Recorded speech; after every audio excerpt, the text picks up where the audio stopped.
Welcome into Paul Catalina's Top 5. We're continuing our series from yesterday, Playoff Contenders Red Flags Part 2, brought to you by Texas Beef House. Hey, the holidays are coming up, and if you get on one of their auctions, use our promo code 365sports. Can you imagine Thanksgiving, instead of turkey, you just have some delicious Wagyu ribeyes?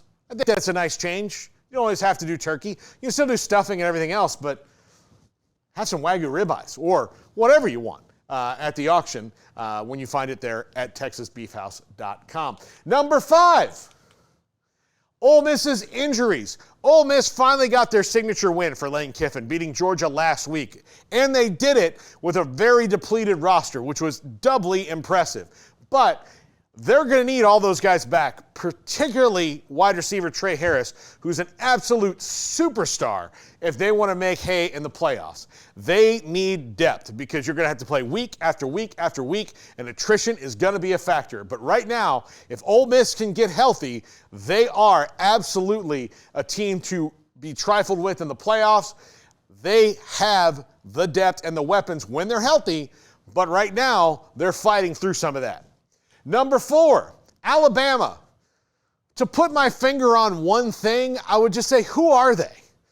Are they the team that stuck it to LSU? Or are they the team that lost to Vanderbilt and then lost again? Like, who are you? This is a team that's been wildly inconsistent at times this year. And, you know, if they can find their real identity, especially on defense, they've got Jalen Milroe on offense, they've got some playmakers like Ryan Williams, they can certainly win in the playoffs. But they don't really have that identity yet under Kalen DeBoer, and they're finding it, but they still have some times they can trip up along the way. Number 3, Ohio State. Will Howard. Much like Carson Beck, although not to the same degree, Will Howard's played better of late than Carson Beck, but he has a bit of a history of stuff like this in big games where, slid out the clock here on 3rd and 20, no way to get up in time and do any of this. Like it says here, bro pulled the Dak Prescott.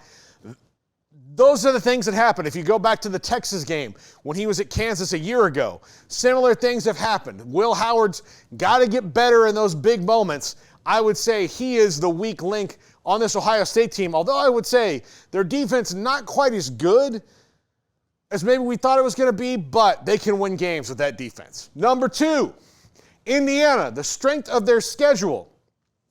And I don't know why the Vanderbilt Commodore popped up here on this, but we're going to roll with it. Just focus on me, Garrett. Focus on me. Indiana is 10-0. They're fantastic.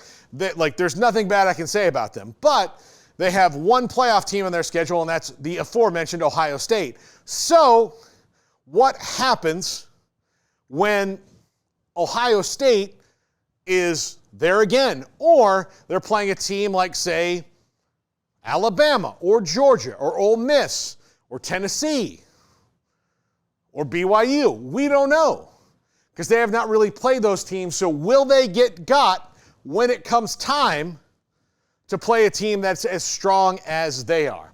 Number 1, Tennessee. And I just love this gif of Ratley here, so I used it. But offensive consistency. Is Nico going to be healthy?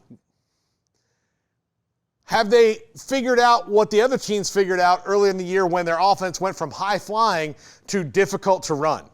If they can get that offensive consistency back with Nico Maliava, with the defense that they have, with Dylan Sampson and with Josh Heupel, they can certainly win in the playoffs, but they've got to be more consistent than they have been over the long haul of the season. It's been a little bit up and down for the Vols. That's going to do it for this Top 5, and that's going to do it for this episode of 365 Sports, but I'll let Smokey tell you that in 2 seconds.